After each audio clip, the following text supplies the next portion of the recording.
अखाड़ा में इस वक्त की सबसे बड़ी खबर ज़ेलेंस्की के आरोप की। यूक्रेन के राष्ट्रपति वोलोदिमीर ज़ेलेंस्की ने आरोप लगाया है कि ईरान की ही वजह से शांति वार्ता आगे नहीं बढ़ पा रही है।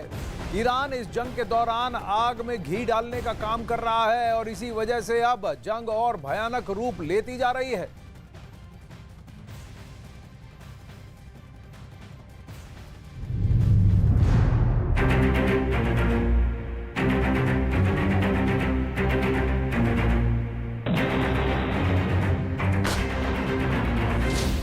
पुतिन के बाद ज़ेलेंस्की का नया दुश्मन।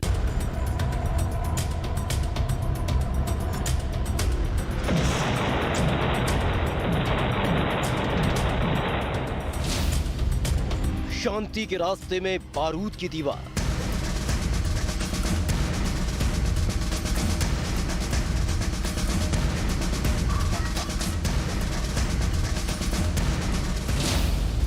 युद्ध के मैदान में ईरान की नई चाल।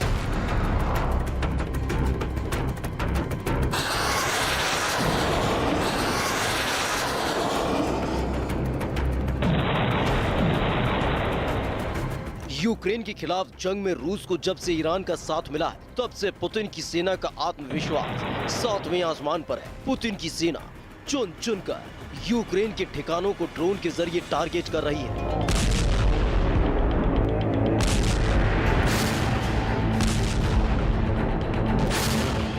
ईरान के ये आत्मघाती ड्रोन किस इलाके पर गिरेंगे, कब गिरेंगे, ये कोई नहीं जानता। लेकिन जब जब अचानक ये ड्रोन आसमान से अपने टारगेट पर गिरते हैं, अपने पीछे तबाही और बर्बादी का भयावह मंजर छोड़ जाते हैं।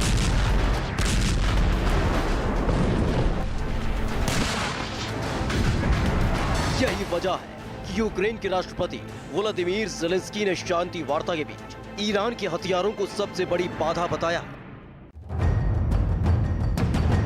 यूरोपीय कमीशन की प्रेसिडेंट उर्सुला वॉन डर लेन से बातचीत के दौरान ज़ेलेंस्की ने ईरान पर आरोप लगाते हुए कहा कि अगर ईरान की तरफ से रूस को हथियार न दिए गए होते तो बातचीत के दरवाजे खुल सकते थे। लेकिन ईरान की वजह से यूक्रेन में जो तबाही मची है, वो युद्ध की हकीकत को दुनिया के सामने बेनकाब कर रही है।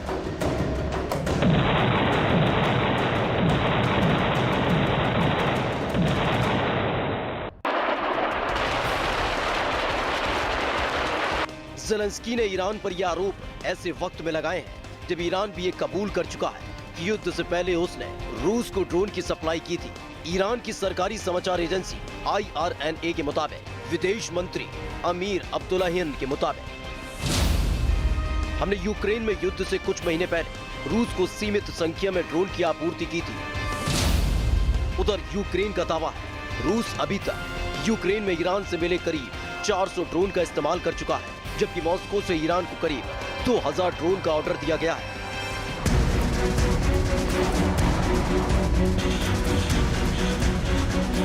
इतना ही नहीं, पश्चिमी देश भी ईरान और रूस पर यह आरोप लगा चुके हैं कि यूक्रेन पर एक खास तरह की सांठगांठ के तहत हमला किया जा रहा है, जबकि दोनों ही देश अब तक अपने ऊपर लगे आरोपों को खारिज करते रहे थे। लेकिन अब यूक्रेन ने सीधे सीधे ये मैसेज देने की कोशिश की है कि यूक्रेन के खिलाफ इस उकसावे वाली जंग में ईरान भी बड़ा हिस्सेदार है और यही वजह है कि जंग का ये दायरा अब और विस्तार लेता जा रहा है।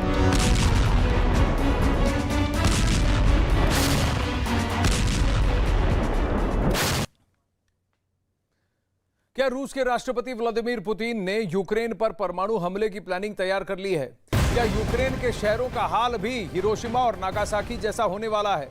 क्या पुतिन यूक्रेन के छोटे शहरों पर परमाणु हमले की पूरी तैयारी कर चुके हैं? ये सवाल इसलिए उठ रहे हैं क्योंकि पुतिन ने फ्रांस के राष्ट्रपति इमैनुअल मैक्रों के साथ फोन पर हुई बातचीत में उस प्लान का जिक्र कर दिया जिस प्लान के अंजाम तक पहुंचने का मकसद भयानक तबाही हो सकता है।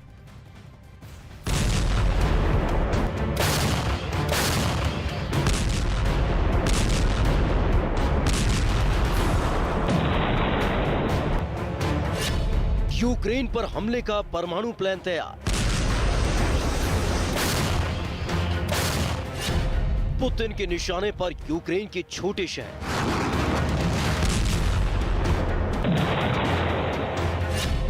यूक्रेन से जंग जीतने की खतरनाक साजिश।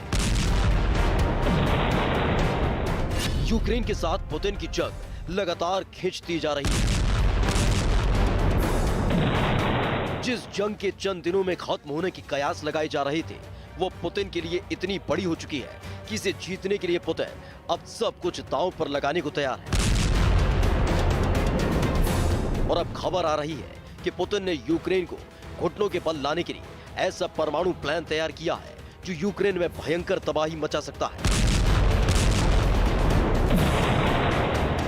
ये खबर इसलिए भी डराने वाली है क्योंकि पुतिन ने अपने इरादों का जिक्र फ्रांस के राष्ट्रपति इमैनुअल मैक्रों के साथ फोन पर हुई बातचीत के दौरान किया है। जानकारी के मुताबिक पुतिन ने इमैनुअल मैक्रों से हुई बातचीत में इस बात का साफ जिक्र किया है कि यूक्रेन को सबक सिखाने के लिए परमाणु बम का इस्तेमाल किया जा सकता है। पुतिन ने मैक्रो को दूसरे विश्व युद्ध में परमाणु हमले के बाद हिरोशिमा और नागासाकी में हुई तबाही की याद दिलाई।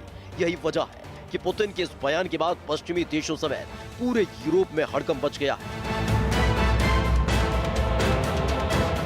फ्रांस के राष्ट्रपति से हुई बातचीत के दौरान पुतिन ने यह भी कहा कि परमाणु बम विस्फोट की वजह से दूसरे विश्व युद्ध का अंत हुआ।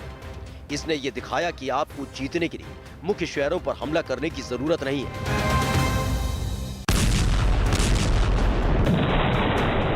यानी पुतिन का ये बयान साफ इशारा करता है कि अब पुतिन के परमाणु प्लान में यूक्रेन के छोटे शहर हैं, वो शहर जिन पर अब किसी भी वक्त पुतिन के एक इशारे पर परमाणु बम गिराया जा सकता है।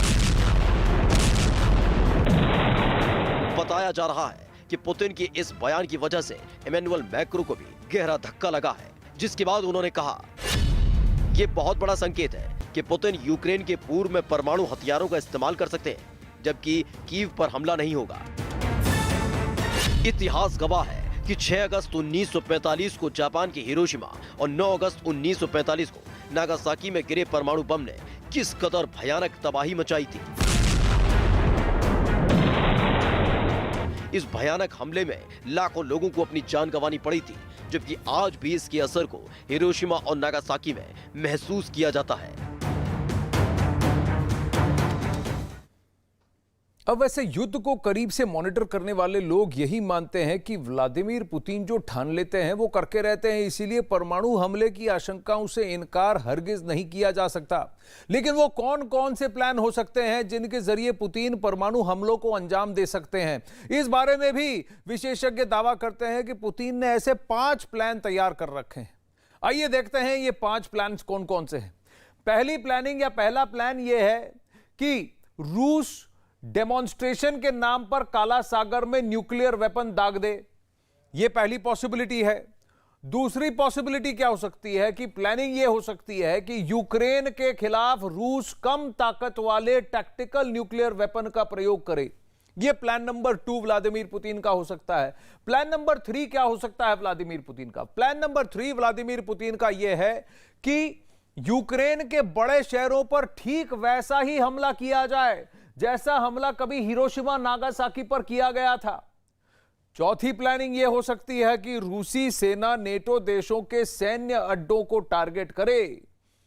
प्लान नंबर 3 और यह प्लान नंबर 4 कि नेटो के सैन्य अड्डों पर हमला हो, पर नेटो से सीधा पंगा मोल लेना यानी विश्व युद्ध का आगाज, क्योंकि आप सीधा फिर अमेरिका से चुनौती लड़ रहे हैं। वहीं 5वीं प्लानिंग यह भी हो सकती है कि अमेरिका पर लंबी दूरी के न्यूक्लियर मिसाइल से हमला किया जा सके। फिर वो रूस यूक्रेन युद्ध नहीं होगा, वो रूस बनाम अमेरिका सीधा हो जाएगा। अभी तो शैडो से लड़ाई हो रही है। एक और आरोप जो रूस ने लगाया है कि डर्टी बॉम्ब का प्रयोग यूक्रेन करेगा और इल्जाम व्लादिमीर पुतिन पर लगाएगा। इस वक्त बड़ी खबर एक और आ रही है।